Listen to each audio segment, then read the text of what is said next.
Hi guys, welcome to I dream. నేను చాణక్య. ఎన్నాళ్ళలో వేచిన ఉదయం అంటూ కూడా మరి ఎదురు చూస్తున్న బాలీవుడ్కి మరి చాన్నాళ్ళ తర్వాత ఒక మంచి హిట్ అనేది కూడా దొరికింది. అది కూడా చావా మూవీతో. మరి దేశభక్తితో కూడుకున్న ఆ మూవీ ప్రజెంట్ అయితే ఇప్పుడు రికార్డులు కొల్లగొడుతూ ఉంది. మరి పాత వైభవం వచ్చేసిందని కూడా మొత్తం బాలీవుడ్ సో ఊపిరి పీల్చుకుంటున్నట్టు కూడా అనిపిస్తుంది. మరి ఈ మూవీ గురించి అండ్ బాలీవుడ్ సో రీసెంట్ టైమ్స్లో ఎదుర్కొన్న మరి ఆ ఫ్లాప్స్ నుంచి కూడా బయటపడిందా ఈ మూవీ ద్వారా, మరి ఈ యొక్క కంటిన్యూ అవుతుందా అనే దాని గురించి కూడా మనతో పాటు మాట్లాడడానికి మరి సీనియర్ ఫిలిం క్రిటిక్ అలాగే సీనియర్ జర్నలిస్ట్ అయిన మరి భరద్వాజ్ గారు ఉన్నారు. మరి సార్ నేను తెలుసుకున్నాం. హాయ్ సార్, నమస్తే. నమస్తే అండి సార్, మరి లాస్ట్ ఇయర్ డిసెంబర్లో రిలీజ్ అవ్వాల్సిన మూవీ చావా, అవును, సో అది కూడా పుష్ప కోసం కొంచెం ఎదురు చూసి మరి పుష్ప కోసం త్యాగం చేసి ఆ ప్లేస్ని ఈ ఇయర్ వచ్చి మంచి బ్లాక్ బస్టర్ అనేది కూడా కొట్టేశారు. అవును, రికార్డులు కూడా కొల్లగొడుతున్నారు. మరి ఈ హిట్తో మరి పాత వైభవం అనేది కూడా బాలీవుడ్కి వచ్చిందా రాలేదా? బాలీవుడ్ తన పాత వైభవం సాధించడానికి ఇంకా కృషి చేయాల్సినటువంటి అవసరం అయితే ఉంది. అంటే సిప్పి, మన్మోహన్ దేశాయి లాంటి డైరెక్టర్లు కావాలి ఇప్పుడు బాలీవుడ్కి. వాళ్ళు లేకపోవడం వలన జరుగుతున్నటువంటి అనేక నష్టాలను చూస్తున్నారు వాళ్ళు. అంటే ఒకప్పుడు బాలీవుడ్ సినిమాలని ప్రాంతీయ భాషల్లో రీమేక్ చేయటం అనేది జరిగేది. ఏది ప్రాంతీయ భాషల్లో ఉండేటువంటి పెద్ద హీరోలు అందరూ కూడా బాలీవుడ్లో వచ్చే సినిమాల కోసం వెయిట్ చేసేవారు. వెయిట్ చేసి ఆ సినిమాని రీమేక్ చేయడం ద్వారానే పెద్ద హిట్లు కొట్టారు అందరూ. ఎన్టీ రామారావు గారు వరుసగా బాలీవుడ్లో వచ్చిన సినిమాలన్నీ రీమేక్ చేశాడు ఆయన. ఏది నిప్పులాంటి మనిషి రీమేకే, అన్నదమ్ముల అనుబంధం రీమేకే, నేరం నాది కాదు ఆకలిది రీమేకే, లాయర్ విశ్వనాథ్ రీమేకే, ఇలా వరుస రీమేకులు. అక్కడ ఏదైనా హిట్ అయితే ఇక్కడ తీసుకొచ్చి వేసేవాళ్ళు అంతే. యుగంధర్ డాన్ సినిమా రీమేక్, ఇలా. అంటే జంజీర్ సినిమాలో యాక్ట్ చేసే నాటికి అమితాబ్ వయసుకి, ఇక్కడ నిప్పులాంటి మనిషిలో యాక్ట్ చేసే టైంకి ఎన్టీఆర్ గారి వయసుకి దాదాపు 20 ఏళ్ళు తేడా ఉంది. అయినప్పటికీ ఆయన చేస్తాడు. ఇక్కడ హిట్ అవగానే నిప్పులాంటి మనిషి అంటే జంజీర్ రీమేక్ తెలుగులో హిట్ అవగానే ఎంజీఆర్ గారు రీమేక్ చేశాడు అక్కడ తమిళ్లో. ఇది నడిచేది. ఈ ధోరణి నుంచి ఇప్పుడు ప్రాంతీయ భాషా చిత్రాలు బాలీవుడ్ని కమాండ్ చేయటం మొదలైపోయి ఇది బాహుబలితో వీళ్ళు అక్కడికి ఎంట్రీ ఇచ్చారు. ఇచ్చిన తర్వాత అక్కడ రికార్డులు కొట్టడం అనే ప్రక్రియ మొదలైపోయింది. ఇప్పటివరకు బాహుబలి 2 రికార్డు కొట్టడం ఎవరి వల్ల సాధ్యం కానటువంటి ఒక పరిస్థితి. పుష్ప 2 దాన్ని రీచ్ అయిందని చెప్తున్నారు. దాని మీద రకరకాల గందరగోళాలు ఉన్నప్పటికీ కొట్టేసింది అనే మాటని మనం ప్రస్తుతానికి నమ్ముదాం. ఇప్పుడు పుష్ప 2 రికార్డుల్ని చావా కొడుతుందా లేదా అనేది చర్చ. ఈ సినిమా ఊపు అయితే కనిపిస్తోంది. అంటే ఈ సినిమా వర్కౌట్ అయింది అంటే చివరికి వీళ్ళు కూడా అదే ఫార్ములా, సౌత్ ఫార్ములానే ఫాలో అవుతున్నారా అనేది ఇప్పుడు ఇంకో సందేహం. ఈ సినిమా సక్సెస్ తర్వాత సౌత్ ఫార్ములా ఏంటంటే కొంచెం దేశభక్తి, కొంచెం ముస్లిం వ్యతిరేకత, ఇవి వర్కౌట్ అవుతాయి అనేటువంటి ఒక ఫార్ములా డిజైన్ చేసుకున్నారు. ఆ ఫార్ములాలో వచ్చిన సినిమాయే తండేల్ కూడా. అంటే పాన్ ఇండియా మార్కెట్ని అడ్రస్ చేయాలంటే ఈ కంటెంట్ ఉండాలి, ఈ ఎలిమెంట్స్ ఉండాలి అని చెప్పి ఒక ఫార్ములా ఫిక్స్ చేశారు మనవాళ్ళు. ఈ ఫార్ములాలోనే వెళ్తున్నారు. పాన్ ఇండియా మూవీస్ అనగానే ఈ ఎలిమెంట్స్ ఉండాలి అనుకుంటున్నారు. ఈ ఎలిమెంట్స్ లేకుండా పాత రోజుల్లో బాలీవుడ్ వాళ్ళు ఏ మ్యాజిక్ చేసి పెద్ద పెద్ద విజయాలు సాధించారో ఆ మ్యాజిక్ మీద ఆధారపడి సినిమా సక్సెస్ చేసుకున్నవాడు సుకుమార్. పుష్పలో ఇవేవీ లేవు, ఈ ఎలిమెంట్స్ ఏవీ లేవు దానిలో. యాక్షన్ సినిమా అంతే. దీవార్ సినిమానే పుష్ప, అంతకుమించి ఏమీ లేదు. అంటే దీవార్లో కూలీ అతను అమితాబ్, కూలీ నుంచి డాన్ అవుతాడు, అదే లైన్. డిఫరెంట్ ఇంకొక ఏరియాలో చెప్పాడు ఆయన పోర్ట్లో చెప్తే ఈయనేమో ఫారెస్ట్లో చెప్పాడు. కథ అదే. నిప్పులాంటి మనిషే పుష్ప కూడా. కాబట్టి బాలీవుడ్ ఫార్ములాలో సినిమా తీసి బాలీవుడ్లో పెద్ద హిట్ కొట్టడం అనేది సుకుమార్ వల్ల అయింది. రాజమౌళి ఇంకొక డిఫరెంట్ ఏరియాతో వెళ్ళాడు. అంటే ఒక జానపద కథ చెప్పడం ద్వారా ఆడియన్స్ని అద్భుత రసంలోకి తీసుకెళ్ళిపోయి వాళ్ళని మెస్మరైజ్ చేసి థియేట్రికల్ ఎక్స్పీరియన్స్ అనేటువంటి బ్రాండ్తో హిట్ కొట్టాలనుకున్నాడు. ఆ ప్రయత్నంలో 2 సార్లు విజయం సాధించాడు ఆయన. ఏది బాహుబలి తర్వాత వచ్చినటువంటి ట్రిబుల్ R కూడా ఆయన ఇప్పటికీ దాన్నే నమ్ముకున్నాడు. ఆయన చేయబోతున్నటువంటి సినిమా కూడా అదే, మహేష్ బాబుతో చేస్తున్న సినిమా కూడా అదే.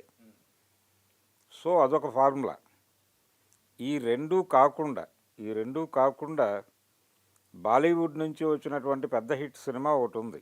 ఆ మధ్య తక్కువ డబ్బులతో తీసి పెద్ద హిట్ కొట్టారు, కాశ్మీర్ ఫైల్స్. కాశ్మీర్ ఫైల్స్ కేరళ స్టోరీలతో ఒక ఫార్ములా డిజైన్ అయింది. ఆ ఫార్ములాని నమ్ముకునే ఇప్పుడు సౌత్ నుంచి సినిమాలు వెళ్తున్నాయి. ఈ సౌత్ నుంచి వెళ్ళి హిట్టులు కొడుతున్నటువంటి సినిమాలు ఇంక్లూడింగ్ అంటే రాజమౌళి గారు చేసినటువంటి ట్రిబుల్ R కూడా ఈ ఫార్ములా కొంత ఉంది. ఒక రకంగా అది రామాంజనేయ విజయం. ఆ కథ రామ్ చరణ్ రాముడు, ఎన్టీఆర్ ఆంజనేయుడు భుజాల మీద కూర్చుని రాముడు బాణాలు వేసి విజయం సాధించటమే సినిమా. సో అక్కడ శత్రువుగా ఎవరిని చూపించారు? బ్రిటిష్ వాడిని చూపించారు. వర్కౌట్ అయిపోయింది. రామాంజనేయ విజయం పేరుతో వాళ్ళు హిట్ కొట్టాడు ఆయన. రాముడు జై శ్రీరామ్ నినాదంతో అది సినిమా వర్కౌట్ అయిపోయింది. సో ఇదంతా చూసి చివరికి ఇలా లాభం లేదు. అంటే సౌత్ ఇండియన్ సినిమాలో కథ ఉంటుందని ఆ మధ్య అనుపమ్ ఖేర్ అన్నాడు. అనుపమ్ ఖేర్ దేన్ని కథ అనుకుంటున్నాడు అనేది. అంటే ఆ సినిమాలో ఉన్నాడు ఆయన. ఏ సినిమాలో? కాశ్మీర్ ఫైల్స్లో ఉన్నాడు. ఏంటి ఉంది కాశ్మీర్ ఫైల్స్లో అంటే, అగ్నిహోత్రి ఏం తీశాడు ఆ సినిమాలో? వివేక్ అగ్నిహోత్రి టోటల్ సినిమాలో కొంతమంది ముస్లింలు ఒక హిందూ ఫ్యామిలీలోకి వెళ్ళిపోయి అక్కడ అమ్మాయిలను రేప్ చేయటం, అక్కడ మిగిలిన వాళ్ళని చంపేయటం, ఇదే స్టోరీ. ఒక 3 ఇన్సిడెంట్లు చెప్పేసి ముగిస్తాడు సినిమాని. ఈ 3 రియల్ ఇన్సిడెంట్లు అంటాడు ఆయన. అది కూడా సౌత్ ప్రొడ్యూసర్ చేసిందే. చాలా పెద్ద హిట్ కొట్టింది ఆ సినిమా. సో ఇది ఒక ఫార్ములాగా మారిపోయి కథ అంటే హిందుత్వానే కథ అనే వాతావరణం తీసుకొచ్చారు. ఇప్పుడు ఇదే ఫార్ములాలో ఈ సినిమా వెళ్ళింది. ఆ మధ్యకాలంలో షారూఖ్ ఖాన్ గారి సినిమా ఒకటి చూసాం మనం. ఏది ఆయన పెద్ద హిట్ కొట్టినటువంటి సినిమా పఠాన్. దానిలో కూడా ఇదే ఆర్టికల్ 370 గొడవే. ఆర్టికల్ 370 మీద పాకిస్తాన్ రియాక్షన్స్ని అడ్డుకోవటానికి భారత్ నుంచి వెళ్ళేటువంటి మిషన్. సో షారూఖ్ ఖాన్కి కూడా తప్పలేదు. దేశభక్తి అనకపోతే షారూఖ్ ఖాన్కి కూడా సినిమా బతికే పరిస్థితి లేదు అన్నారు ఆ రోజున. ఇప్పుడు అదే మాట మళ్ళీ ఇప్పుడు వినిపిస్తోంది. ఏది చావా హిట్టు సందర్భంగా అనుపమ్ ఖేర్ అన్నట్టు ఈ సినిమాలో కూడా కథ ఉంది అంటున్నారు. ఆ కథ ఏంటంటే ఇదే. అంటే ఔరంగజేబుని విలను, సంభాజీ హీరో. ఇది కథ వర్కౌట్ అయిపోయింది అంటున్నారు. కానీ నిజానికి అదొక ఎలిమెంటే కాదు ఈ సినిమాలో. ఈ యాక్షన్ ఎపిసోడ్ అంతా చాలా థ్రిల్లింగ్గా షూట్ చేశారు. దాంతోపాటు దాన్ని బ్యాలెన్స్ చేసేటువంటి లెవెల్లో ఎమోషన్స్ నడిపారు. పాత్రల మధ్య భావోద్వేగాలు అనేవి విపరీతంగా వర్కౌట్ అయినాయి ఈ సినిమాలో. అందుకని ఆడియన్స్ కనెక్ట్ అయ్యారు. కనెక్ట్ అయ్యి ఇప్పుడు బిగ్ కలెక్షన్స్ దిశగా పెడుతోంది అది. ఈ ఊపు ఎక్కడి దాకా కొనసాగుతుంది, అది పుష్పాన్ని బ్రేక్ చేస్తుందా అనేది చూడాలి. అంటే బాలీవుడ్ అనేటప్పటికీ మనకు యూజువల్గా కొన్ని సంవత్సరాల క్రితం వరకు లవ్ స్టోరీ ఏదో ఫారెన్లో షూట్ చేసుకొని రావడాలు, సో ఏదో హైఫై ఆ టైప్ ఆఫ్ కల్చర్ని చూపించే ఆ ధోరణి అనేది కూడా ఉంది. ఇప్పుడు ఈ మూవీస్ హిట్ ద్వారా కూడా వాళ్ళ ఒక థింకింగ్ అనేది కూడా, మేకర్స్ థింకింగ్ అనేది కూడా మారుతుంది అనుకోవచ్చు. లేదు, ఇదొక ఫార్ములా సినిమా అంతే. ఫార్ములా ఇదొక ఫార్ములా సినిమా. ఒరిజినల్గా యాక్షన్ సినిమాలు తీయటంలో వాళ్ళకు ఒక ప్రావీణ్యత ఉంది మొదటి నుంచి. ఎందుకు బాలీవుడ్ సినిమాలు స్పెషల్గా ఉండేవంటే వాళ్ళది జాతీయ మార్కెట్ కాబట్టి. జాతీయ మార్కెట్ ఉంది అనేటువంటి కాన్ఫిడెన్స్తోనే వాళ్ళు ఎక్కువ డబ్బులు ఖర్చు పెట్టి పెద్ద పెద్ద పెద్ద ఊహలు చేసేవాళ్ళు, పెద్ద కథలు డిజైన్ చేసేవాళ్ళు. అందుకని ఆ సినిమాలు ప్రత్యేకంగా ఉండేవి. అలాగే విదేశీ మార్కెట్ కూడా ఉంది దానికి. గ్లోబల్ మార్కెట్ ఆల్రెడీ హిందీ సినిమాకు ఉంది మొదటి నుంచి, కొత్తగా కాదు. ఇదేంటంటే మనకి లిమిటెడ్ సినిమా, లిమిటెడ్ మార్కెట్. అందుకని ఎప్పుడైతే మార్కెట్ తక్కువ ఉంటుందో బడ్జెట్ కూడా తక్కువే ఉంటుంది. కాబట్టి మనం ఇక్కడ ఖర్చు పెట్టి సినిమాలు తీయలేం కనుక మన కథలు మనకు ఉంటాయి, మన వ్యతలు మనకు ఉంటాయి అన్నట్టుగా. అలాంటి సినిమాలు వచ్చేవి. కానీ ఇప్పుడు ప్రతి ఒక్కరూ మార్కెట్ వేటలోకి వెళ్ళిపోయారు. ఇప్పుడు కన్నడ నుంచి సినిమాలు వస్తున్నాయి కదా, పాన్ ఇండియా సినిమాలు వస్తున్నాయి. మార్కెట్ వేట మొదలైపోయింది. ఈ ఇండస్ట్రీ ఇంతవరకే లిమిటేషన్ అనుకోవడం లేదు. ప్రతి ఒక్కళ్ళు కూడా మార్కెట్ అడ్డుగోడల్ని బద్దలు కొట్టుకుని వెళ్ళిపోతున్నారు. గ్లోబల్ మార్కెట్లోకి వెళ్ళే ప్రయత్నంలో రాజమౌళి ఉన్నాడు. ఈ వీళ్ళు ఎలాగైతే పైకి ఎక్స్పాండ్ అవుతున్నారు, పైనుంచి కిందకి ఎక్స్పాండ్ అవడానికి వాళ్ళు ట్రై చేస్తున్నారు. బాలీవుడ్ సినిమాలు కూడా లోకల్ మార్కెట్లను పట్టుకోవడం కోసం ప్రయత్నం చేస్తున్నాయి. హాలీవుడ్ సినిమాలు కూడా లోకల్ మార్కెట్లను పట్టుకోవడానికి ప్రయత్నం చేస్తున్నాయి. కానీ ఈ సంస్కృతి అనేది కూడా చాలా సంవత్సరాల నుంచి అనేది కూడా ఉంది కదా గురువు. ఇది బాహుబలి తర్వాత మొదలైంది ఇటు నుంచి అటువైపుకి వెళ్ళటం. అంటే ఈ హాలీవుడ్ మూవీస్ కానీ ఇటు లోకల్గా పాట అంటే లోకల్గా రావడానికి సంబంధించి వాళ్ళు ఒక టైంలో ఈ ఇంగ్లీష్ సినిమా అంటే మామూలుగా ఇక్కడ రిలీజ్ అయ్యేది.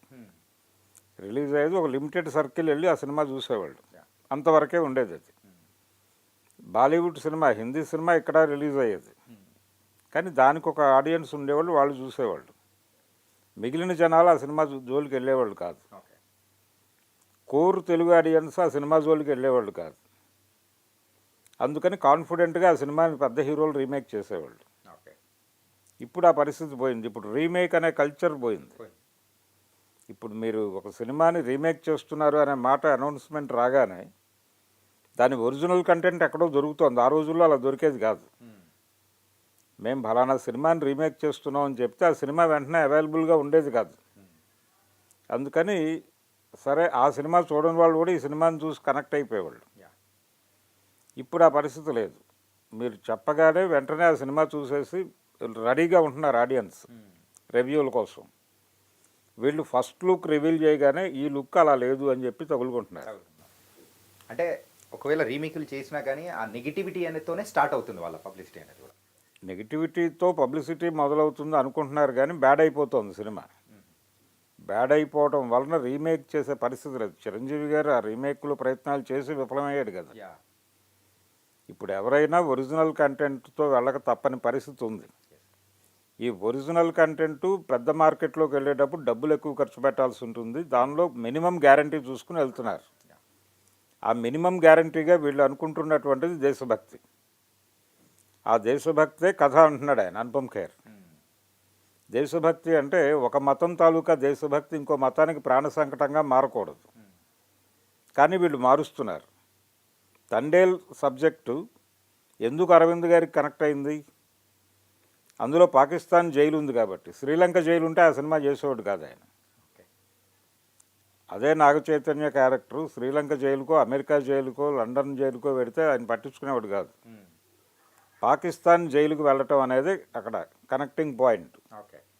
దాన్ని పట్టుకుని సినిమా తీసాడు ఆయన. అదే పరిస్థితిలో ఇప్పుడు ఇక్కడ కూడా, ఇక్కడ ఔరంగజేబు వెళ్ళను కాబట్టి ఇది వర్కౌట్ అయిపోతుందనే కాన్ఫిడెన్స్. ఇది ఒక జస్ట్ మినిమం గ్యారంటీ కోసం పెట్టుకున్నది. మిగిలిన ఎమోషన్స్ అన్నీ డైరెక్టర్ వర్కౌట్ చేశాడు. కానీ ఇందులో కూడా ఇంకొక విషయం అనేది కూడా మాట్లాడుకోవాలి. సో ప్రజెంట్ ఎవరైనా గోల్డెన్ లెగ్ హీరోయిన్ ఉన్నారు అంటే అది రష్మిక మందాన. సో ఆవిడ లక్ ఫ్యాక్టర్ అనేది కూడా కలిసి వచ్చిందేమో అనిపిస్తుంది. అంటే ఇప్పుడు మనం చెప్పుకున్నట్టుగా సౌత్ ఇండియన్ ఆలోచన విధానం, సౌత్ ఇండియన్ ఫిలిం మేకర్స్ వ్యక్తం చేస్తున్నటువంటి ఆలోచన విధానమే ఆ సినిమాకి పునాది అనుకుంటే, ఇంకొకటి సౌత్ ఇండియన్ హీరోయిన్ రష్మిక ఉండటం వలన సక్సెస్ అనటం. ఇది కూడా అంటే అతను 2 ఎలిమెంట్స్ పెట్టుకుని మూడోది తన వంతు కృషి తాను చేశాడు. ఈ సినిమాని నిలబెట్టింది ప్రధానంగా యాక్షన్ ఎపిసోడ్స్. యాక్షన్ ఎపిసోడ్ని సస్టైన్ చేసే పద్ధతిలో క్యారెక్టర్ల మధ్య భావోద్వేగాలను నడిపాడు డైరెక్టర్. అవి రెండూ కలిసి సినిమాని నిలబెట్టినాయి. ఇంతకు ముందు వరకు బాలీవుడ్కు ఉన్నటువంటి క్రేజ్ అదే. యాక్షన్ ఎపిసోడ్ చాలా బిగ్ లెవెల్లో వెళ్తారు వాళ్ళు అని. ఇప్పుడు బాహుబలి సినిమా వచ్చిన తర్వాత బ్రహ్మాస్త్ర అని ఒక ప్రయోగం చేశారు వాళ్ళు. అది వికటించింది. అది వికటించడానికి కారణం ఏంటంటే దానిలో పాత బాలీవుడ్ సినిమాల గ్రేస్ కనబడలేదు. ఈ సినిమాలో కనిపించింది. ఈ సినిమాలో దేశభక్తి ఈ లైన్స్లో వెళ్ళినప్పటికీ పాత బాలీవుడ్ గ్రేస్ కనిపించింది దానిలో. అందుకని జనాలు చూస్తున్నారు దాన్ని. సౌత్ ఇండియన్ ఆడియన్స్ కూడా కనెక్ట్ అవుతున్నారు దానికి. అందుకని పాన్ ఇండియా లెవెల్లో వసూళ్ళు బాగున్నాయి ఆ సినిమాకి. దాంతోపాటు రష్మిక, ఇప్పుడు రష్మిక టోటల్గా అంటే నేషనల్ క్రష్ అనేసారు కదా ఆల్రెడీ. అది మరోసారి ప్రూవ్ చేసుకుంది ఆవిడ. యానిమల్, తర్వాత పుష్ప 2, అంటే మార్కెట్ను కొడుతున్న ప్రతి సినిమాలోనూ తను హీరోయిన్గా ఉంది. తను ఫీమేల్ లీడ్లో ఉన్న ప్రతి సినిమా కూడా రికార్డుల వేటలో నిలబడుతోంది. అది ఒక అచీవ్మెంటే. తను చేయబోతున్న నెక్స్ట్ ప్రాజెక్టులు కూడా అలాగే ఉన్నాయి లైనప్. అందుకని ఇది రష్మిక హిట్ అని కూడా అనుకోవచ్చు, ఏం పర్లేదు. ఓకే. ఇప్పుడు సౌత్ ఇండియన్ ఫార్ములా తప్ప గతి లేదు బాలీవుడ్కి అనేస్తున్నారు ఇక్కడ. ఆల్రెడీ రివ్యూవర్స్ ఆ మాట మాట్లాడేస్తున్నారు. అలాగంటే తండేలు కూడా ఎరగొట్టేయాలి కదా. అది ఒక మేరకే నడిచింది. ఇక్కడ వీళ్ళు నెంబర్స్ మాట్లాడుతున్నారు కానీ దాని పెర్ఫార్మెన్స్ లిమిటెడ్గానే ఉంది. దానికి రకరకాల రీజన్స్ చెప్తున్నారు అనుకోండి వీళ్ళు. కానీ ఈ సినిమా కనెక్ట్ కావడానికి కేవలం ఆ ఎలిమెంట్ మాత్రమే కాదు. ఇప్పుడు ఈ సినిమా హిట్ అయిన తర్వాత ఏఎం రత్నం గారికి 3 వచ్చి ఉండాలి. ఎందుకంటే అది కూడా హరిహర వీరమల్లు కూడా ఇదే లైన్లో ఉన్న సినిమానే. ఇది కూడా ఔరంగజేబ్ మీద యుద్ధమే. కాబట్టి ఇదే లైనప్లో కనుక ఆయన అనుకున్నటువంటి డేట్ మార్చి ఎండింగ్ అనుకుంటున్నాడు. మార్చి 28 అనేది అనౌన్స్ చేశాడు ఆయన. సో మార్చి 28కి ఇది కొంత ఊపు తగ్గుతుంది. ఆ టైంకి దాన్ని లైన్లో పెట్టేస్తే ఈ మూడ్ క్యారీ అవుతుంది. ఈ మూడ్ క్యారీ అయిపోతుంది కాబట్టి ఇప్పుడు ఆయన డీవియేషన్ పెట్టుకోకుండా, అంటే అదేదో ఇంకొంచెం పోస్ట్పోన్ చేయాలనుకుంటున్నాడు అంటున్నారు. ప్రమోషన్స్ మీద ఇంకొంచెం దృష్టి పెట్టాలి ఇలాంటి ఆలోచన ఏదో చేస్తున్నాడు అని అంటున్నారు. కానీ కాదు, ఈ లైన్లో పెట్టేయటమే బెటర్. Okay, nice sir. తనకైతే చాబాతో ఒక కొనూపిరిలో ఉన్న బాలీవుడ్ మరొకసారి ఊపిరి పోసుకుంది. అంటే బాలీవుడ్లో వరుసగా వాళ్ళు అనుకుని తీసినటువంటి సినిమాలు ఏవి వర్కౌట్ అవ్వలేదు. ఎమర్జెన్సీ నడవలేదు ఈ సంవత్సరం. అలాగే స్కై వార్స్ ఏదో ఒక సినిమా అనుకున్నారు, స్కై ఫోర్స్, అది వర్కౌట్ అవ్వలేదు. సో సోనూ సూద్ చేసినటువంటి సినిమా ఒకటి ఉంది, అది కూడా వర్కౌట్ అవ్వలేదు. కాబట్టి ఈ సినిమాతో కొంత ఊపిరి పీల్చుకుంది. ఆ ఊపిరి పీల్చుకోవడం వెనకాల మళ్ళీ సౌత్ ఇండియన్ ఐడియాలజీ ఉంది, సౌత్ ఇండియన్ హీరోయిన్ ఉంది అనేది వీళ్ళ తృప్తి. So nice sir. So thank you so much sir. Thank you అండి.